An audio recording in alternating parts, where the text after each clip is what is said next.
Jonathan, what is our second main topic today? All right, we have David Banks, and he writes, "Hi, John and crew. Last night, I was caught by surprise when I saw that actress Kirstie Alley had passed away at only 71 from cancer. I recently watched Cheers for the first time, and I thought her character, Rebecca, was hilarious. What are your thoughts on the news, and what was your favorite role of Kirstie Alley?" All right, David, thanks a lot for sending that in. And yeah, I was like you. I was totally caught by surprise. I had no idea she was ill. I think it sounded like from the reports that I read that she herself just found out very recently that she was ill. And I guess it moved and progressed very quickly. And all of a sudden we just get this news feed. I actually was in the car with Ann and I mentioned, "Did you hear that Kirstie Alley died?" And she was like, what? Like no idea she was even ill. And you know, depending on your age, you'll think of her and remember her from different things. A younger generation may think of her from Scream Queens. Was that what she was in? Scream Queens, yeah. From Scream Queens. We'll think of her from that. Slightly older might think of her from Look Who's Talking with John Travolta. Slightly older than that, you might remember her from her biggest role in Cheers. Right. Rob, were he here today, and feel better, Rob, but if Rob were here today, he would clearly talk about Star Trek. She played like one of the first Vulcans. Right. You know, that one of the first non-Spock family Vulcans that we got to see, particularly in the movies. And there, she was in a couple of them, played a pivotal role, actually. She was in North and South with Patrick Swayze, the miniseries. I totally forgot about that one. Totally forgot about that one. And listen, you know what? You might be forgiven if you didn't realize she was also a pretty awards-heavy actress. This comes just from the folks over at the Hollywood Reporter who write the following. The Body Alley collected 8 Emmy nominations during her career. The first 5 were for playing bar manager Rebecca Howe on NBC's Cheers after effectively taking over in 1987 for Shelley Long, who had quit the Boston-based series. She won the Emmy in 1991 and worked on the show through its 1993 conclusion. She played the accountant Molly Jensen, a single mother who has a baby, whose thoughts were voiced by Bruce Willis, opposite John Travolta in the hit comedy Look Who's Talking in 1989. Directed by Amy Heckerling, then returned for the sequels in 1990 and 1993. The green-eyed, husky-voiced Alley landed a second Emmy in 1994 for her turn as a woman who insists on caring for her autistic son alone in the telefilm David's Mother, and she was nominated again in 1997 for her performance in the Mario Puzo miniseries The Last Dawn. You know, I don't know why this was, but Cheers was on when I was a kid. And when I think back to Cheers, I think of Shelley Long. Cheers was Ted Danson and Shelley Long. Right. Despite the fact that Kirstie Alley was in for 5 or 6 seasons, I really just think of Shelley Long. And I always thought as the show took a step down after Shelley Long left. But you know what? After hearing about Kirstie Alley's passing, I went online and I started looking up some Cheers clips with her. And again, I was a kid when she was on, but man, she was funny.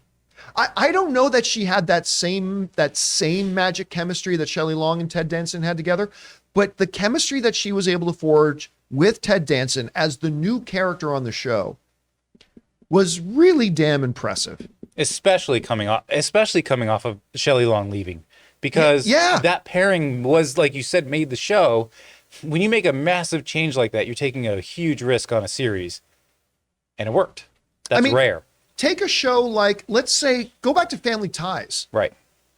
And you had Michael Gross was the dad. Meredith, what was the name of the actress who played the Michael J. Fox's mom? It was Meredith something. Anyway, but, you know, they were America's Family for a while. Mm-hmm. It would have been like having them together for 4 years on the show and all of a sudden say, they just got divorced and now Michael Gross has a new wife and expecting the audience to get on board with that. Imagine, what's that terrible show? Big Bang Theory. Imagine Big Bang Theory. And yes, I said it's a terrible show. But, you know, a lot of people fell in love with blah, blah, blah, and what's her name? Right. And now imagine if all of a sudden Kelly Kuko's character, they just like 2 or 3 years into it, they just took her out and replaced her with, I don't know, Taylor. And they said, like the fan base loved that couple. Don't know why, because the show is terrible, but the fan base loved that couple. So you got to remember, back in that time, the very fact that they were able to make that transition from a beloved character on a character before the term was even created that the audience shipped with in that relationship, replace her with a completely new character, and that show still lasted another 5 or 6 seasons. That, I think, speaks a lot to the talent of Kirstie Alley. And won an Emmy. And nominated for a buttload of them too at the same time. And again, she was a great Vulcan as well.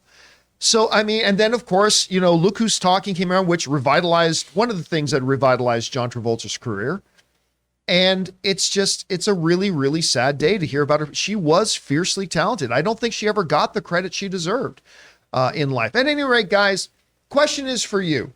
What do you think about when you think about the career of Kirstie Alley? Do you just go back to Scream Queens? Do you go a little bit further back to Look Who's Talking? Do you go all the way back to the Cheers? Or do you just think of her in Star Trek? Whatever you guys thought about her, what was the highlight for you? Jump down to the comment section below and let us know your thoughts. Hey guys, we want to take a moment and thank the sponsor of this video, Athletic Greens. Now, I started taking Athletic Greens because I don't eat enough vegetables, and I was looking for a way to make up for that deficit in my diet of those vitamins and minerals that I really need in my system, and thank goodness I found Athletic Greens, and I literally take it every morning. You see, with 1 scoop of Athletic Greens, you're absorbing 75 high-quality vitamins, minerals, whole foods, source superfoods, probiotics, and adaptogens to help you start your day right. This special blend of ingredients supports your gut health, your nervous system, your immune system, your energy, recovery, focus, all the things. And my wife got onto it, and now she absolutely loves it. You know, tons of people take some kind of multivitamin, and it's important to choose one with high-quality ingredients that your body will actually absorb, like Athletic Greens. So right now, it's time to reclaim your health and arm your immune system with a convenient daily nutrition, especially heading into the flu and cold season. It's just 1 scoop and a cup of water every day. That's it. No need for a million different pills and supplements to look out for your health. To make it easy, Athletic Greens is going to give you a free 1-year supply of immune-supporting vitamin D and 5 free travel packs with your first purchase. All you have to do is visit athleticgreens.com/Campea. Again, that's athleticgreens.com/Campea to take ownership over your health and pick up the ultimate daily nutritional insurance.